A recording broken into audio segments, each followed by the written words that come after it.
Welcome, Dr. Sue. Oh, thank you so much. It's a joy to be here. So I It's a look joy to forward to have. seeing where we get to go.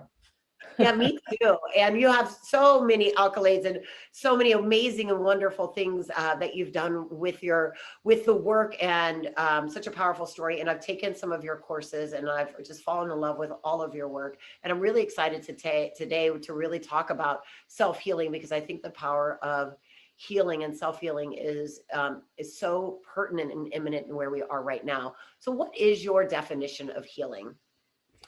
Actually, I like to speak about healing as something that happens as a byproduct of us actually revealing our true magnificence. When the mind comes into contact with the true self, healing happens as a byproduct of that, true healing. When people set out to try to heal something, if they're focused on the problem, the chances of them ever resolving it completely are pretty slim, because when we're focused on a problem, we're focused on only a portion of who we are. And that problem exists because we've not been tapping all of our regularity in our regulating systems of our body and of our mind and of the spirit itself. And so as we begin to weave those together again, healing kind of happens out of the corner of your eye as you're busy really getting to know who you truly are and allowing that one to reveal out into the world. I love that you say true healing or complete healing. And what do you mean by that compared to when someone is maybe just speaking about healing? Well, there are many ways that people can cover up symptoms and feel like they're better. You can do many things that will allow you to feel better, or perform better, or to sleep better, but you might not necessarily be getting at the real cause of why those things were out of balance in the first place. And so, we as a species, and certainly in the Western world and civilized organizations as well, we need to find a different pace, a different rhythm, and a different perspective of who we really are and what's really happening here and what matters on this planet. And as we come into greater contact with that, we have a much better opportunity to tap this true healing that we're speaking of, which allows us to be self-healing and self-illuminating and self-regulatory automatically. We're built for that.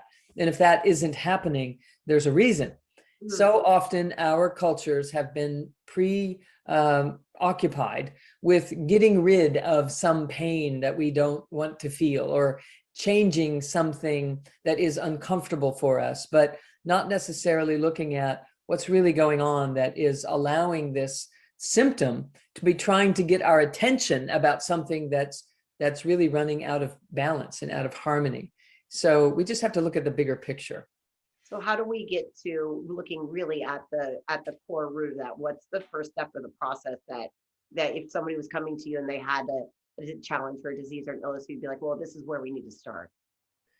So one of the things that we have to do, there are many different approaches, and one of the most significant things that we can do is take an inventory as to, am I being true to myself? Am I allowing the systems of my own body to be highly functioning? Am I, of course, the obvious, getting enough rest? Am I eating the foods that are alkalizing to my body? Am I thinking thoughts that are embracing of what I am actually made of? Am I embracing the emotions that I feel, or am I suppressing them and outrunning them, and so forth? So when we start to take an inventory about that, most people start to find that there are aspects of their whole self that have been being kind of marginalized or set aside or suppressed or cloaked or outrun in some way, leading all the way back to our early experiences in life. Now, it doesn't mean that somebody has to go through an entire evaluation about life from this moment back to as far as I can remember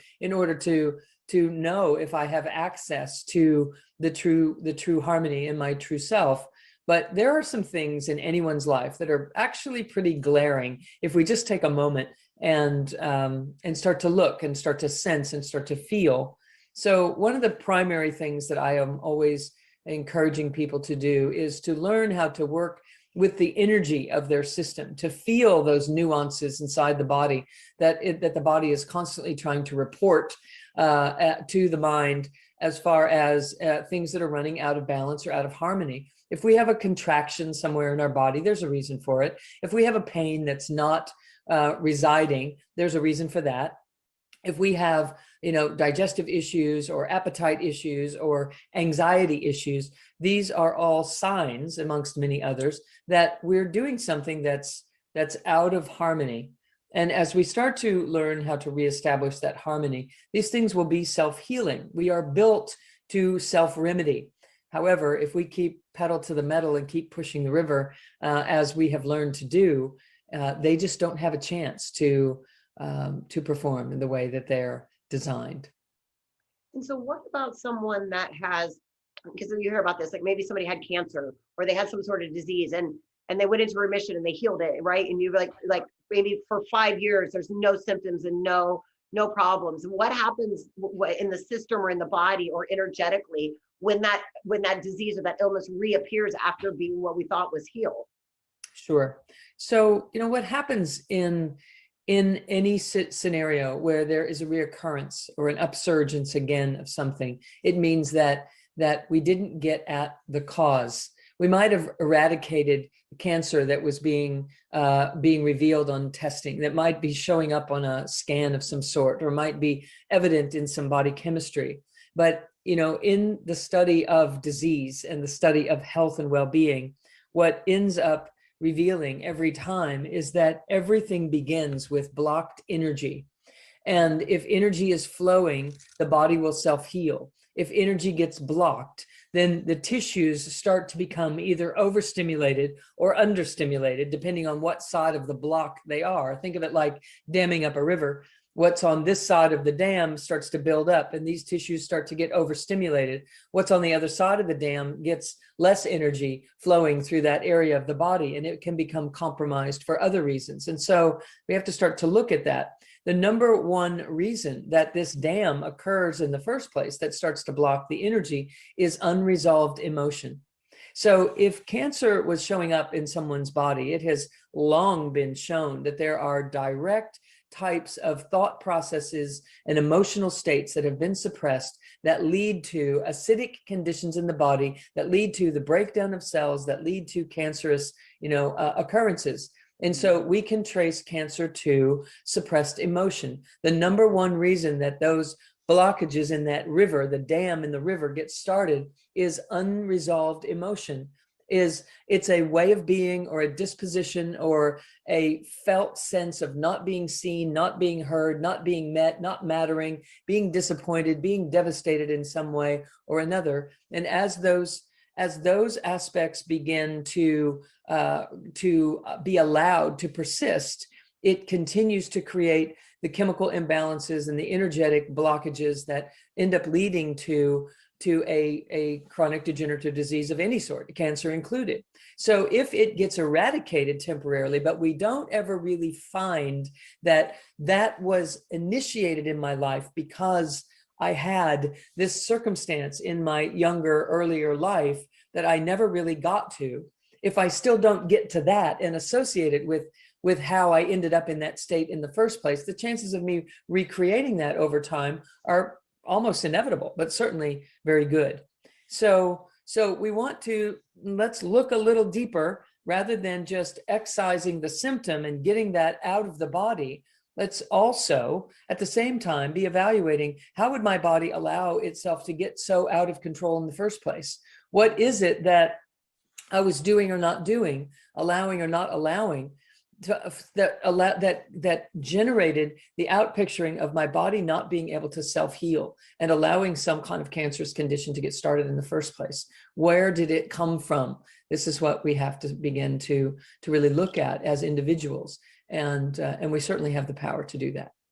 We absolutely do. And I guess I'll have to look deeper then, because I have the condition that has come back after 5 years that I thought I had healed the emotional piece too, because I understand the emotion piece, right? I do, the work that I do and things like that. And I really thought, and I must not have gotten it.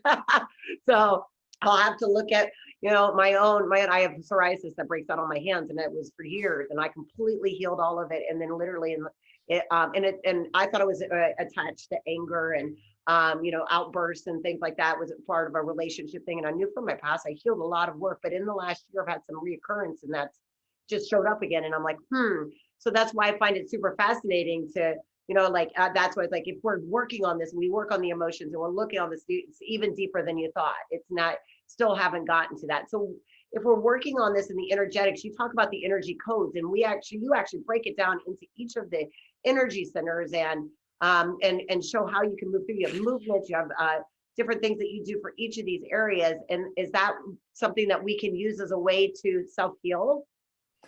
Absolutely. That is where it came from. I was working with my patients and recognized that so often these issues are underneath, they're subconscious, they're more subtle, they're in the background to the degree that their conscious minds were not really able to put their finger on what it exactly was that they needed to change in order for healing to happen.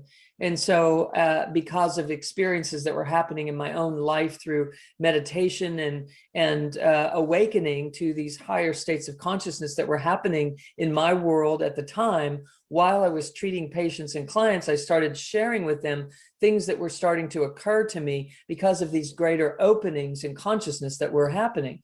And I started sharing those things with people. And it boiled down to, over time, the recognition that really what had to happen was that people had to learn how to master the energetic of their body, the energies that were rushing through their body. Like if someone gets a lump in their throat or tightness in their chest or a knot in their stomach, there's a reason for each of those, and it's a different reason for each of them.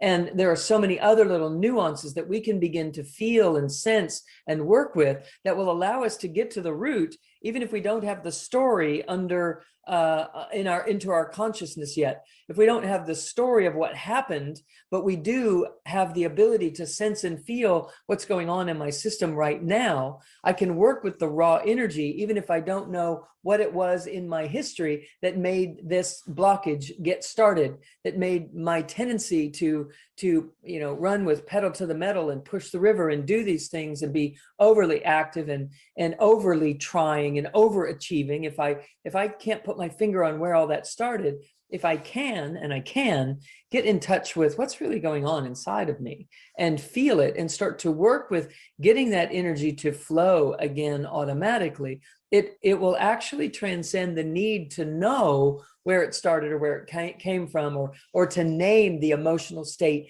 that I need to get a handle on. So like you were saying, you thought maybe it was about outbursts of anger or suppressing my emotion in that kind of way. We had certain ideas, you had certain names for the emotional states that you needed to get under control. But what if those ways of being were actually compensating for something else? What if anger was compensating for a deep felt sadness or even a state of devastation that your system wasn't able to handle? And so it just got mad instead. It started protecting itself and started rising to the occasion like some goddess Xenia warrior type of energy.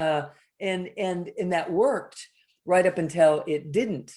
And it doesn't when the body has to find another way to let the energy out, because we're not really tapping the original energy that we were suppressing when we rose to the occasion to be this strong warrior anyway. So what this work does of the energy codes is allows people to get in touch with that original sensation that was happening, that energetic that was flowing through the body that the mind couldn't handle, couldn't name it, couldn't figure it out. So it just pushed it away and started dealing with life the best way that we could. In my clinic, I'm working with thousands of patients over the years. I have to say it's what it always comes down to.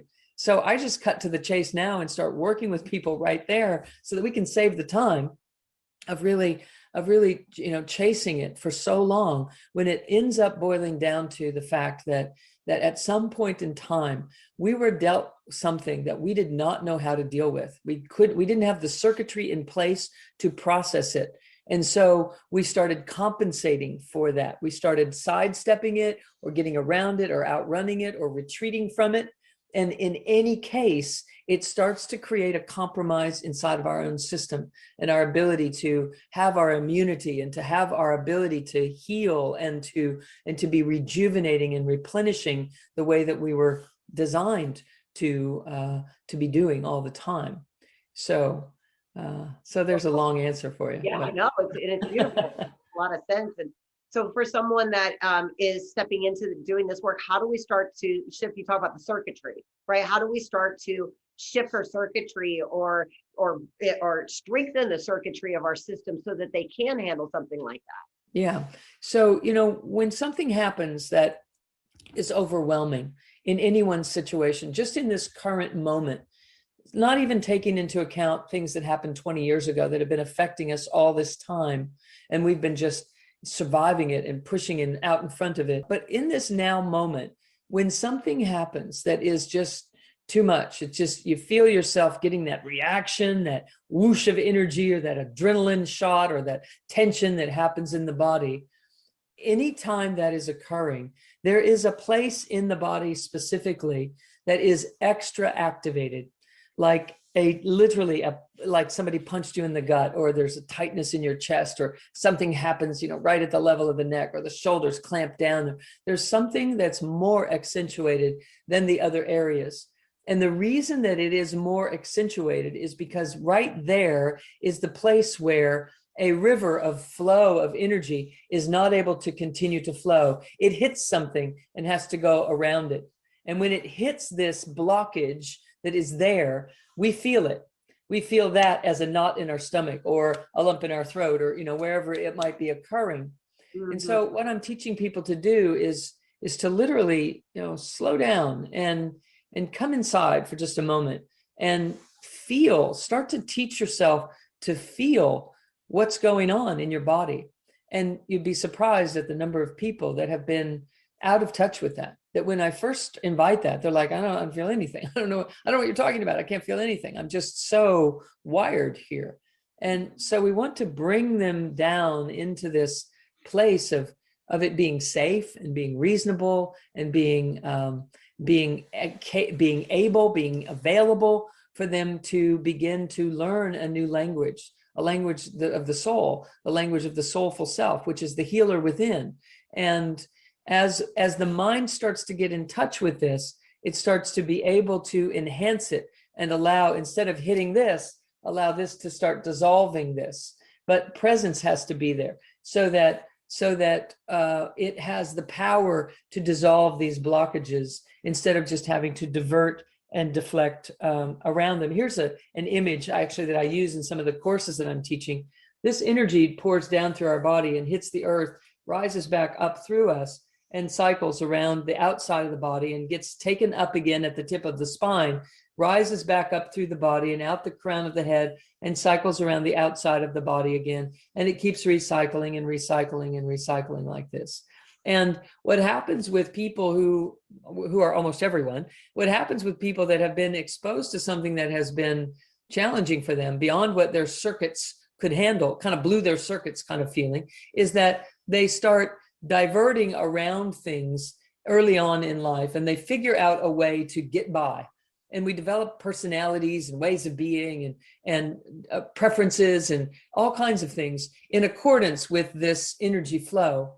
And the problem with this is it creates a distortion in the energy field. You can see how this one's perfected and balanced, and this one gets imbalanced, etc. And in that distortion, there is a real chance for cellular destruction or cellular distortion and malfunction. Dysfunction comes from that. So what we're doing is saying, when you take your attention to the body and you feel something like a knot in your stomach or a tightness in your chest or a lump in your throat, what's happening is that energy is hitting that, going around it, hitting that, going around it, hitting that, and going around it. And when you learn how to focus your attention way into the central channel here, which is what I'm doing inside the coursework that I'm teaching, it allows us enough presence and patience to start to dissolve these blockages or these gaps in the circuitry. And then that wobble starts to flow more smoothly. And that allows for this energy field to be more perfected. And inside of this system, this body is going to heal.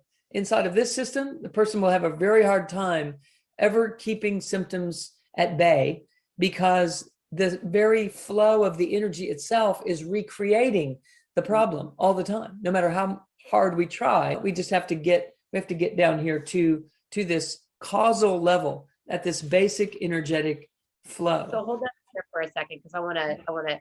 So is it possible that someone is up at this top level up here, and that something happens and it drops them back down into this distorted place, and that can be something that like maybe shows up? Maybe they've done all that work, they've healed a bunch of things, and then something shows up in their life, and they have a thing, and it gets distorted again. They got to do that work over. So distortions can reoccur, but if we really are becoming conscious about what it was that I had to learn about myself or accept about my own magnificence that I wasn't accepting, or embrace about my capacity that I was denying somewhere along the way, if we're really getting to the bottom of it, then when we're exposed to things in the future that are bigger than us, we become more pliable and flexible and adaptable, instead of rigidly getting dropped back into this state completely. Now, the good news is, if you've ever been here, it's easy to return here. And the good news also is we're all made for this. So everyone can be this. We have to create this. We're made of this, but we create this over the course of our lives. It might happen when we're 2 years old or 5 years old or 7 or 25 or whatever, but this is our true nature. So if you encounter something that causes you to slip into a new distorted pattern or an old distorted pattern, it's easier for you to remedy that the next time around than it is the first time that you're trying to get in touch with, figuring out what you've been doing to yourself to dupe yourself into some symptom pattern or some issue that's happening in your life. So yes. And so the good news is we are able to come around faster and faster and faster, to the degree that even in real time, as we're experiencing a challenging moment in our lives, we can be working toward that perfecting of the field, even while we're in the middle of an upsetting moment that's happening. And that's the key, is that we want to be able to not take life so personally that it has such a devastating, splatting effect on us every time we turn around, right? We want to be able to manage and work with life as it unfolds. The more circuitry we build, and when I refer to building circuitry, we're talking about every time I start to dissolve one of these and be able to go straight through it, it's like I'm carving a new highway through an area that used to be this winding path.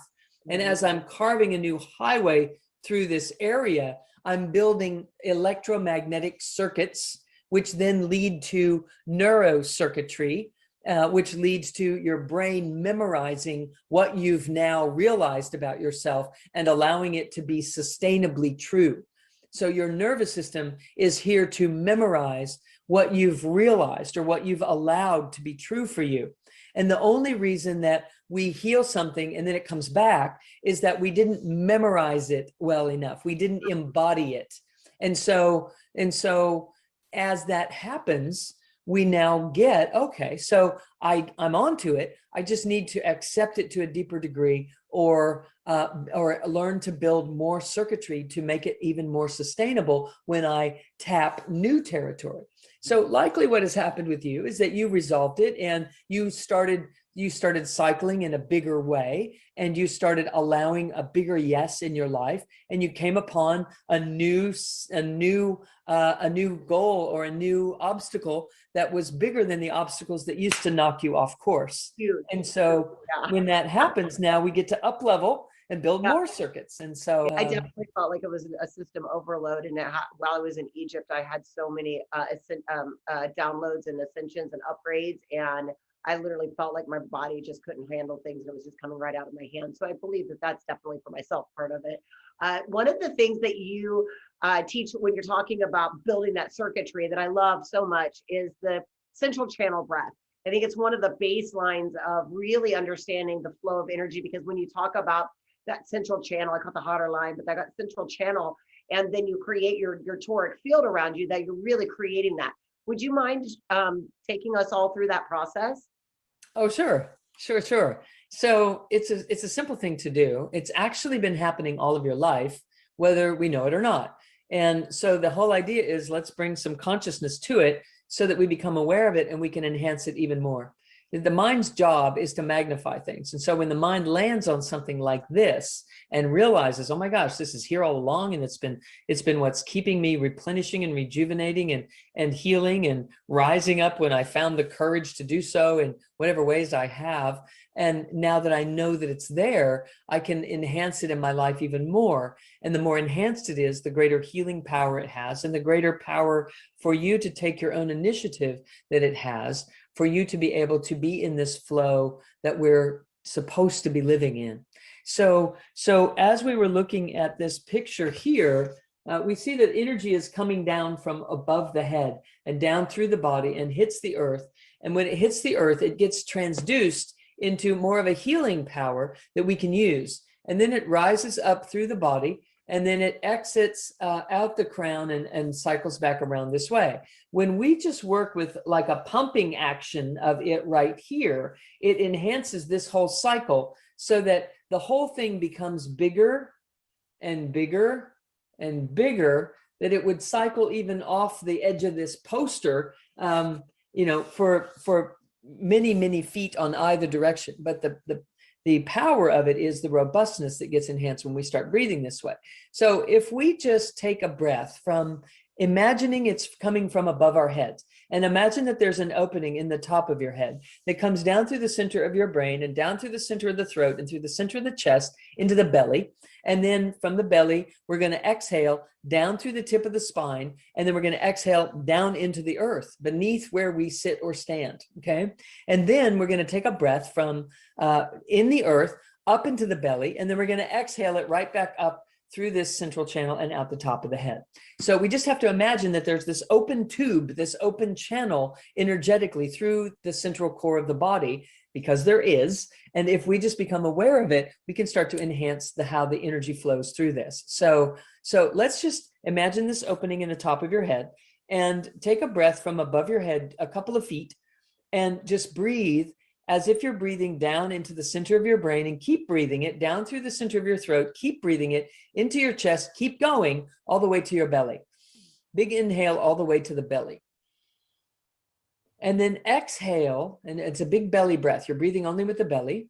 And then exhale, pull the navel back toward the spine as you exhale, making the belly smaller. You're shooting this breath down through the tip of the spine and into the earth beneath, 2 feet beneath where you're sitting or standing. And just imagine it going all the way into the earth. Even if you're on the 8th floor of a building, just go 2 feet into the earth. All right. And then take a breath up from the earth, right up through the tip of the spine into the belly. Big belly breath again. Big inhale into the belly. Now squeeze your shoulder blades together, and it kind of lifts your heart and anchors you right in the back of the heart space. Now exhale, pull the navel back to the spine, and it exhale, and it shoots this breath up through your chest, up through your throat, up through the center of your head, and out the top of your crown. Now we're just going to do the same thing again. Take a deep breath in from overhead, breathe right down in through the center of the brain, through the center of the throat, through the center of the chest. Keep going, draw it down into your belly. And the more you do this, you'll actually feel it drop down through this tube of light. And then exhale this belly breath down through the tip of the spine and into the earth, pulling the navel back to the spine. Now take an inhale from the earth up through the pelvis, into the belly. Squeeze those shoulder blades again and roll your eyes up this time. Now, between the shoulder blades and the eyes rolled up and the tension you feel behind the eyes, just exhale your breath up, right up through the heart, through the throat, right through that tension in the back of your, behind your eyes, and shoot it right out the top of your head. Now relax your eyes so you don't create too much tension there. And take a deep breath in from overhead, right down through the center of the brain, right behind the eyes, right through the throat, right to the heart, all the way to the belly. And then exhale from the tip of the spine right down into the earth. One more inhale up from the earth into the belly. Now squeeze those shoulder blades together and drop them down again. And roll your eyes up. And now you kind of, it's like you're looking up through this channel, and you're going to exhale from the belly, up through the heart, up through the throat, right behind that tension behind the eyes, and shoot it straight out the top of your head. So then let's just bring our eyes back into the center. And I just want to just talk about something here. But everyone should probably be feeling this, like, oh, this kind of mellowed out, centered up, grounded state. Maybe you feel a little in a zone of sorts, and it is the zone that people describe when we're in that state where everything feels like it's in flow. And it's because we're aligning our consciousness back to this central core channel of energy that we really are, and it starts to tap this healer. Now, there's one more thing that I would add to that, since we're getting into this a little bit, just so that everyone can benefit the most that they possibly can from our time together today. In this exercise, there is musculature in the pelvic bowl, in the base of the pelvis, that is around the perineum. And so it is musculature that you do have the ability to contract, but we don't consciously do that very often. So it seems really weird when we do, right? But it's the same musculature that if you were going to the bathroom and you had to stop the stream instantly, you would squeeze these muscles to make that happen. So squeeze those muscles right now for just a moment, and then kind of take a belly breath while you're squeezing them. Breathe into your belly at the same time that you're squeezing those muscles. And it's kind of weird. It's like, am I squeezing or am I stretching with the breath? What is it? And the answer is yes. You're squeezing it and you're pressing against it with your breath. And it's a weird feeling that kind of creates this resistance, but that's what we want. We want to feel that right there. So you squeeze the muscles, and then you're on the inside and you're breathing against those muscles. So squeeze them and take a belly breath. And exhale, and inhale, and exhale. And squeeze them and keep them squeezed, and inhale, big belly breath, and then exhale. So right there in that combination of things, we're starting to anchor all this consciousness right at the root of your spine. And there is so much healing power at the root of your spine. There is healing power underneath understanding. There's healing power underneath the story. There's healing power underneath your stresses and your disposition, all of it. There's a place deeper inside of you that when that starts to get tapped, this healer starts to rise from deep within your core. And it allows you to have access to, what is it about me? What is it that I have decided about me that makes me have to defend myself?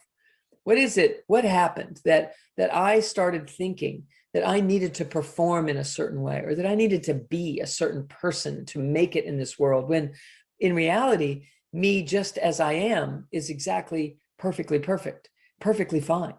And when I stop judging that and doubting that and getting all tangled up inside of that, I can let this energy continue to flow in this way. And it will allow me to be genius. It will allow me to be so creative and self-healing. It will allow me to be abundant and flowing and intimate and available and creative and prosperous. It will allow for all these things that I've been dreaming of, because I've been squeezing those things that I've been dreaming of. I've been squeezing them out of my life when I'm so busy, dodging all this stuff. And so what we've just been doing is starting to create this. And even if we have this going on, when we start to breathe in this way that I'm talking about, it starts creating this. Even if this is in place, this is how we start to work with perfecting this. And as that happens, we become seated in a way that allows us to be masterful in this life. So we want to add that thing of squeezing those muscles at the base of the spine, at the base of the perineal bowl, and the pelvic bowl, and the base of the perineum. It's called Mula Bandha. It means root lock. It means lock this energy down here at the root of you. And if you couple that with the central channel breathing, and you keep it squeezed while you breathe in from overhead. So let's just try it once, okay? Everybody just give it a squeeze in there. It's like, okay, I'm going to the bathroom, we're going to stop it, squeeze it, just give it a squeeze.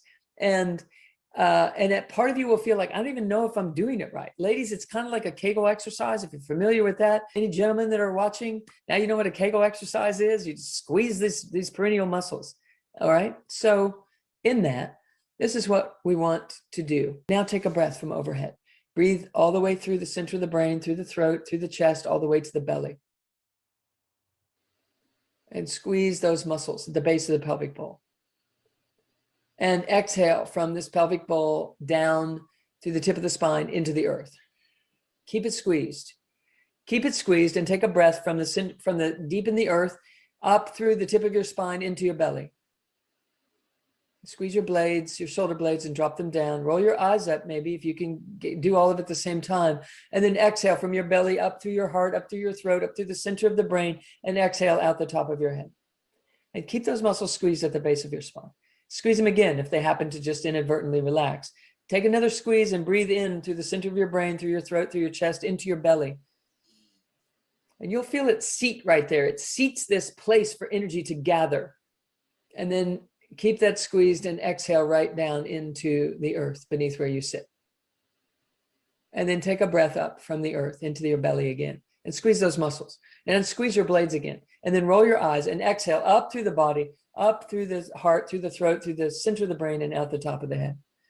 And then we just begin to relax and bring your eyes back into the center and just come back into the space, into the room, and realize that what you're doing there is you're anchoring your consciousness back in the core of your body. And from that place, we have more power to heal than any other way that we can live. When we land here on this planet, we kind of splat, we kind of disperse, and our mind goes one way and our breath goes another and our body goes another way. And we're just like trying to figure it out. And a byproduct of growing up inside that splat is this kind of a wobble. We just kind of pull things back together in a hodgepodge kind of way. And so we have to like just get it tweaked just enough that we can be seated back again and allowing our body and our mind and our breath to work back together again. And when we do that, we are in a state of healing automatically. We will automatically be healing. It is only then that when we ask, what is it that I've been doing that has been duping myself? What is it that I could do that would allow me to be me? What kind of permission can I grant? What kind of way of living can I start to enhance that will allow this healer to become more robust? And when we do that, we're starting to get to the root of things that have gone off key in our lives and created symptom patterns or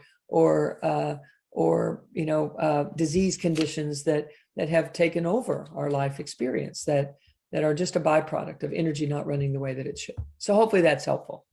Very helpful and such a beautiful explanation and understanding. I love the splat explanation. But yeah, all of these things and then pulling these things back in, and that when we get in and we open that channel up, it allows for that, what you call that soulful self, right? That for that ability to drop into us so that we become the version of ourselves that we're meant to be here in this lifetime, to allow for that opening. Because you say the soulful self is the healer. It is the experience that we're supposed to have in this lifetime, right? Yes. The thing that let me just show you something else here. And this is kind of going a little further into the discussion, but really the soulful self isn't something that we come in contact with. It's who we actually are. And we've been living in the splat. We've been living as this personality and these outer layers of our being and trying to, make it work. And the reason it's so hard is because the personality is just it's a jacket that we put on. It's clothing. It's not the real us. It's a veil. It's a cloak that we put on in order. It's while we're trying to gather ourselves back together again, but we have to just keep going more deeply into our core to really access who we really are. So we truly are energy from the cosmos that formulates itself into a channel that comes and hits the earth and rises back up and is recycling and recycling, just like that toric field that we were describing. But I like this image of it because it shows us that we are this soulful self. We are this misty white substance that has been referenced for thousands of years as the Holy Ghost or the Spirit, and it's who we are. It's not something that's separate from us. It shouldn't be. The only reason that we perceive our spirit being as being separate from us is because we've been living as the personality self, not the true soulful self. So it would be like thinking that I was this shirt, right? So I have to get underneath the shirt and work from that place. And the work of the energy codes is teaching people how to make that quantum flip back into living as the soulful self. But as we start breathing up and down the channel, it starts to allow this energy to flow. And I want you to know that that energy that's starting to flow is the real you. It's you are energy. You are energy that has consciousness. It's awake energy. That's what we are. We're just pure awareness. And so, it's such an interesting thing to start delving into that kind of a conversation, because it requires more time to really wrap our minds around it, which is why I teach the coursework that I do, is to really lay that out for people, to like walk them step by step into realizing, oh my gosh, I'm not here to receive more energy. I'm here to open my system and receive the energy. And then I'm supposed to trade places with that and be the energy that is dropping into this body and be the soul that came here to have the life that it hasn't even gotten to have yet, because we've been living as the personality, suppressing this soulful voice. We walk around in a culture that says, listen to that small voice inside. Well, that small voice inside is the real you. It's just been,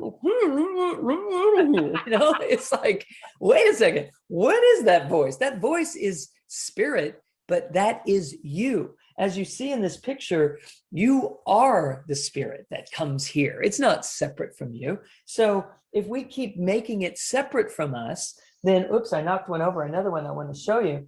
If we keep making spirit separate from us, then we have a really hard time staying well. We have a hard time being well. We have a hard time becoming well, because we're separating ourselves off and then trying to make it work, and it just doesn't, So here I am, a doctor, a scientist who was, healing people.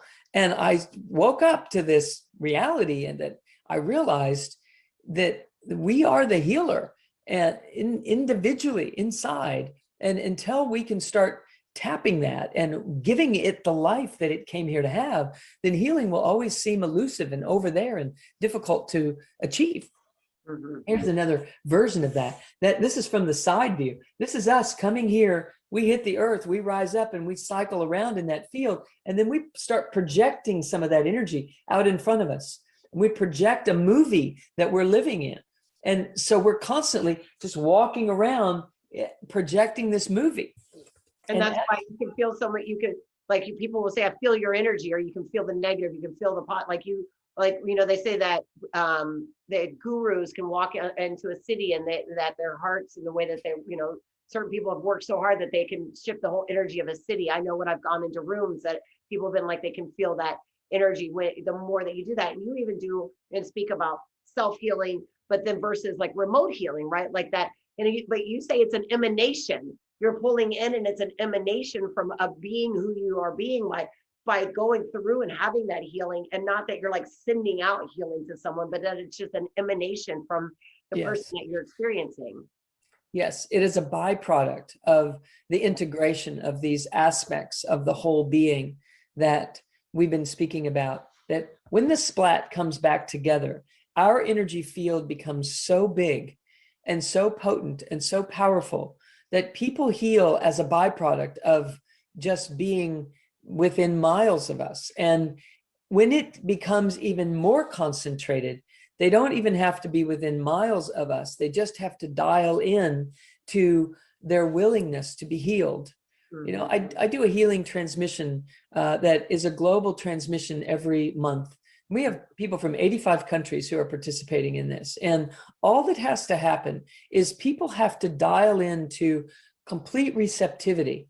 They have to be that open and vulnerable and available and surrendered to their own true self. And in that state, we all dial into the same frequency where this perfected field exists, and it has a healing effect. We get so many responses to what's happening in these transmissions, and testimonials about healings that are happening around the world, simply because people are learning how to gather this and anchor it and sit down in that, and then stay anchored, but open themselves to this potential soulful energy. And in the midst of that, people heal.